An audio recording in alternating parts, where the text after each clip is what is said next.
మాది విజయవాడ. నా పేరు రమాదేవి అండి. మా బాబుకి క్యాన్సర్ అండి, 3వ స్టేజ్లో ఉంది. మేము డాక్టర్ దగ్గరికి వెళ్ళామండి. అందరిలాగే మేము కూడా డాక్టర్ ట్రీట్మెంట్ తీసుకుంటున్నాము. తీసుకుంటుంటే కీమోలు పెడుతున్నారండి.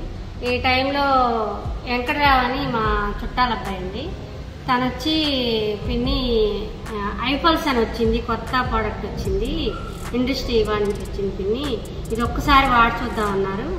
సరే వాడి చూద్దామన్నారు కదా అని నేను కూడా ఒక 10 రోజులు పక్కన పెట్టేశాను. తర్వాత అసలు ఎందుకు చెప్తున్నాడో ఏంటో అని చెప్పి నేను వాడానండి.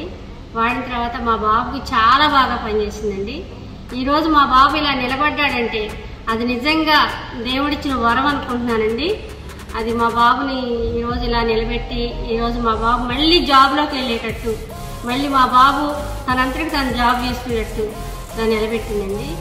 ఐపల్స్ దేవుడిచ్చిన వరం అండి.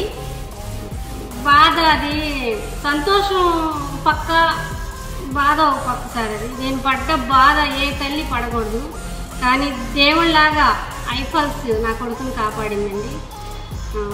నేను కూడా దీన్ని ఎందుకు 10 మందికి షేర్ చేయకూడదని వెంకటరావుని అడిగానండి. సార్ జనార్దన్ సార్ని పిలిపించారు. ఆ సార్ ద్వారాగా నేను కూడా 4వ స్టేజ్లో ఉన్న అతనికి, పిడుగురాళ్ళ అబ్బాయి అండి, అనిల్ అతని పేరు, తనకు కూడా ఇచ్చానండి. తను కూడా కీమోలు వాడుకుంటా తను కూడా వాడుతున్నాడండి. తను ప్రతిరోజు నాకు ఫోన్ చేసి నాకు దేవతలా కనపడ్డామండి ఆంటీ, నాకు దేవత మీరే, కనకదుర్గమ్మ అని చెప్పి రోజు నన్ను ఫోన్ చేసి రోజు పలకరిస్తారండి. చాలా మంచి ప్రోడక్ట్ అండి.